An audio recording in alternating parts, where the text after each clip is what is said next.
کچھ لوگوں کا واقعی پیسہ نکلنے میں دل چلتا نہیں ہے. اس پر تو علماء نے باقاعدہ کتابیں لکھی, چیپٹرز لکھے کہ آپ کو اپنے دل کو اس کا عادی بنانا پڑے گا. اگر آپ کے دل سے پیسہ نہیں نکل رہا تو آپ سمجھ لیں آپ بیمار ہو گئے ہیں.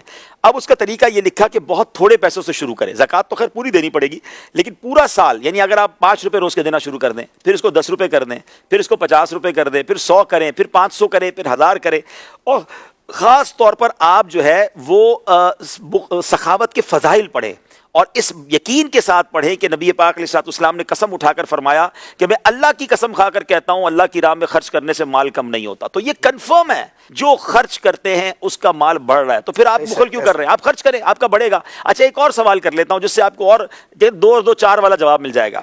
جو بندہ پوری زکوٰۃ دیتا ہے, حلال کماتا ہے اور پوری زکوٰۃ دیتا ہے, اس سے آپ پوچھ لیں ہر سال وہ زکوٰۃ زیادہ دیتا ہے, بڑھتی ہے اس کی زکوٰۃ. تو زکوٰۃ بڑھنے کا مطلب مال بھی بڑھ رہا ہے نا. زکوٰۃ سے تو پیسے کم ہونے چاہیے تھے. بھائی میرے 1 لاکھ روپے تھے, 2,500 چلے گئے, 1 کروڑ تھے 2.5 لاکھ چلے گئے, 97.5 لاکھ رہ گئے. اگلے سال وہ 2.5 لاکھ سے زیادہ زکوٰۃ دے گا. کیسے دے گا؟ اس کا مطلب ملٹی پلائی ہو رہا ہے. تو اگر بخل کرنے والے سمجھتے ہیں مہنگائی کی وجہ سے زکوٰۃ بڑھ رہی ہے, ایسا ہے؟ نہیں, پیسے ہی بڑھ رہے ہیں حضرت, اتنے بڑھ رہے ہیں کہ جو ماشاءاللہ. میں کل ایک جگہ بیٹھا تھا, وہ صاحب کمال کی بات کہتے ہیں, کبھی کبھی کاروباری بندہ بھی سکھا دیتا ہے. میں مزے کو مزہ آ گیا. اس نے کہا یار زکوٰۃ تو فرض ہے, زکوٰۃ دیکھیے ہم نے کیا کام کیا. اصل تو یہ کہ راہ خدا میں ہم نے اس کے بعد کیا خرچ کیا. اور وہ کہتا ہے جو لوگ نہیں خرچ کر رہے ہیں وہ اپنا نقصان کر رہے ہیں. اس نے کمال کی بات کی, کیا ان کو پتہ ہی نہیں ہے وہ کتنا بڑا نفع میں نقصان کر رہے ہیں. ہمارا تو کاروبار ہی اتنا بڑھ گیا, میں سمجھ نہیں آ رہی.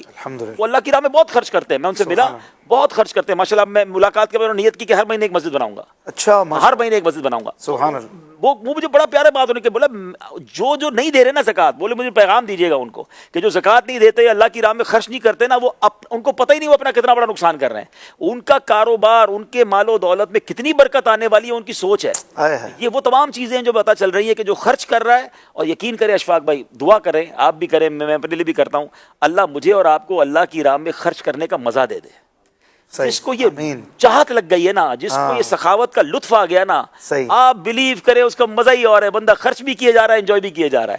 اور پھر اس کا جو مزہ ہے نا, واقعی اللہ کی راہ میں کوئی بھی کام, چاہے وہ عبادت ہو, چاہے وہ سخاوت ہو, جب وہ دل سے کیا جاتا ہے نا, اس کی ملٹیپلیکیشن ہی اور ہے, اس کا ثواب بھی اور ہے, اس کا ریٹرن بھی اور ہے. بلکہ سچی بات تو یہ اشفاق بھائی, یہ تو رب کی مہربانی ہے, ادھر ہمیں ڈبل کر کے ملٹیپلائی کر کے دے دیتا ہے. بٹ نہ بھی دے تو مال تو اسی کا تھا, اسی نے دیا تھا. اگر تھوڑا بہت